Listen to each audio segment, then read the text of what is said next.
Fala pessoal, sejam todos bem-vindos aqui ao canal do IE Físico. Hoje nós falaremos sobre troca de calor e já gostaria que vocês deixassem um like, se inscrevessem no canal e vamos lá para a nossa aula, porque eu não gosto de enrolação. Então, conteúdo de hoje, apenas troca de calor. Vai ser uma aula bastante breve, mas tem teoria e tem exercício, então é uma aula completa para você. Primeira coisa, para que se tenha troca de calor entre corpos, é preciso que exista o quê? É preciso que exista uma variação de temperatura, ou seja, o calor ele vai fluir do corpo com a temperatura mais elevada para o corpo de temperatura menos elevada. Nós temos aqui uma caixa isolada, então não permite que tenha troca de matéria ou troca de calor com o meio externo, só apenas entre esses dois corpos. Seria o exemplo de um calorímetro, mas aqui um caso ideal. Isso vai acontecer até quando? Isso vai acontecer até que os corpos atinjam o equilíbrio térmico, ou seja, a mesma temperatura. E eu posso resumir o que está acontecendo dentro dessa caixa através dessa expressão. Pode assustar você que está assistindo aí, essa letrinha aqui, né, que parece um E. Isso aqui é um símbolo de somatório. Eu tenho aqui uma combinação de dois somatórios. O que significa esse somatório?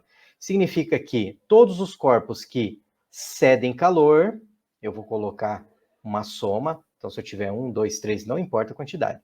Isso aqui é um somatório de todos os corpos que vão ceder calor, mas todos os corpos que vão receber calor, essa troca de calores tem que ser igual a zero. Maravilha, essa nossa igualdade. E até coloquei aqui um vídeo para vocês, na verdade é a imagem do vídeo, porque ele está na íntegra com o link aqui embaixo, né? Um vídeo do TikTok, se você não me segue no TikTok, siga. E aqui ele apresenta o quê? Algo que está no mercado, agora virou uma febre, o pessoal está vendendo bastante, que são cubos que são feitos de um metal. Isso aqui é aço inoxidável, pela parte de fora, e dentro você pode ter isso aqui até maciço, mas o que tem se vendido muito no mercado é aquele gel. Antigamente tinha umas bolinhas contendo um gel que você poderia congelar e depois colocava na bebida gelada. Ele tinha uma capa de plástico. Aqui a diferença é que eles têm metal. E é uma troca de calor muito rápida. É muito bacana, recomendo que você assista esse vídeo. Vamos para frente. Vamos fazer um exemplo já, para poder colocar esse nosso conhecimento em prática. Como eu falei, vai ser uma aula muito rápida. Num compartimento isolado são colocados um bloco de ferro de 2,4 kg a 200 graus Celsius e um bloco de alumínio de 4, na verdade é 4,0, eu tinha colocado 4,9, na conta aqui vai estar 4,0, tá? A menos 10 graus Celsius. Determine a temperatura atingida pelo sistema no equilíbrio térmico, sabendo que eles só trocam calor entre si e não mudam de fase ou de estado. Então, dados do calor específico do ferro, 450 joule por quilograma grau Celsius, calor específico do alumínio, 900 joule por quilograma grau Celsius. Então, primeira coisa que eu já fiz, receitinha de bolo, tá, pessoal? É separar os nossos ingredientes. É colocar todas as grandezas e massas envolvidas. Olha, aqui eu já coloquei a massa correta, 4 quilogramas. Eu fiz ali a correção para vocês, tá bom? Onde é que eu vou colocar isso, professor? Eu vou colocar na nossa expressão. O que é perguntado? Temperatura de equilíbrio. Qual que é a temperatura final? Qual que é o T grande final dessa nossa mistura? Então, eu vou colocar todos os corpos que cedem calor, mais todos os corpos que recebem, e essa igualdade tem que ser igual a zero. Então, vou colocar lá, como só tem um corpo que está cedendo calor e um corpo que está absorvendo, vou colocar ó, Q do ferro, Q do alumínio, somá-los e igual a zero. Qual que vem a próxima etapa agora? É substituir os valores, mas onde substituir os valores? No Q macete. Não tem mudança de fase, não tem mudança de estado físico. Então, tudo acontece no estado sólido. Então, eu vou utilizar aquilo que fala sobre calor sensível, ou seja, o Q macete. Então, eu vou escrever o Q macete para o ferro e o Q macete para o alumínio. E vai ficar com essa cara. Não se assuste, né? Parece um monstro aqui. E olha que nós só temos dois elementos. Mas é o mesmo Q macete. Ó. Massa do ferro, calor específico do ferro. Entre parênteses, ΔT sempre significa a variação de temperatura final menos a inicial. Final é do equilíbrio térmico, menos a inicial de quem? Do ferro. Mesma ideia para o alumínio. Massa do alumínio, calor específico do alumínio. E entre parênteses, temperatura final, menos temperatura inicial do alumínio.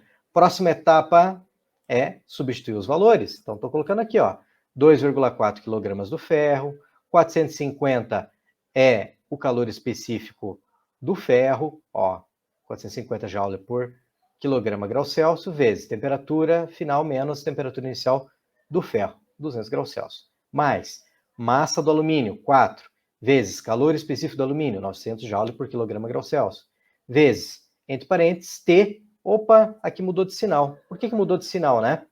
Nós tínhamos aqui o menos, que é da nossa expressão. Só que observe qual que é a temperatura inicial do alumínio.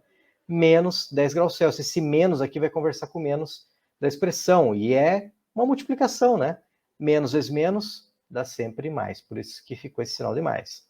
Agora, vamos fazer esse produto aqui, ó, 2,4 vezes 450 e 4 vezes 900. De um lado aqui eu vou ter, ó, 1080, né, ao lado desse primeiro parênteses, e 3.600 ao lado do segundo parênteses. Isso aqui ficou com cara do quê? Distributiva. 1.080 vezes T grande, 1.080 vezes 200. 3.600 vezes T grande, 3.600 vezes 10. Então, como é que vai ficar? Ó?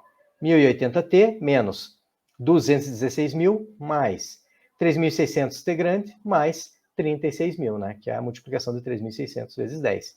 Vamos agrupar T com T e números com números. 1.080 mais 3.600, 4.680. Menos 216.000 mais 36.000, deu menos 180.000. Só que eu não gosto de gente negativa do meu lado, então eu vou colocar lá para o outro lado. Então, menos de um lado, do outro lado fica mais. E eu vou fazer o que agora? A divisão, né, pessoal? 180.000 dividido por 4.680. Por que é dividido por 4.680? Eu preciso da operação inversa aqui, ó. 4.680 multiplicando o T grande. A operação inversa é divisão. Divide por 4.680 em ambos os lados. 180.000 dividido por 4.680 dá aproximadamente 38 graus Celsius. E mais um segundo exemplo aqui para fecharmos a nossa aula de hoje. Uma gota de água a 90 graus Celsius cai na nossa pele, né, ou no pelo, né, da pele, vai acabar queimando. Ok. Agora, um balde de água a 90 graus Celsius queima muito mais. Por que isso acontece se a temperatura é a mesma? Então vamos como o nosso amigo Jack, vamos por partes. Primeiro, estou falando do quê? Que macete? MC delta T. Só que tem uma parte muito interessante dessa expressão, que é o M vezes C. Numa outra aula, que eu vou deixar aqui o link para vocês assistirem, se não assistiram, que é lá sobre calor, capacidade térmica e calor específico. Eu falo que M vezes C é o quê? Capacidade térmica. Mzinho vezes C ou C vezes M. Aqui a ordem dos fatores não altera o nosso produto. Então, a capacidade térmica é que é o pulo do gato.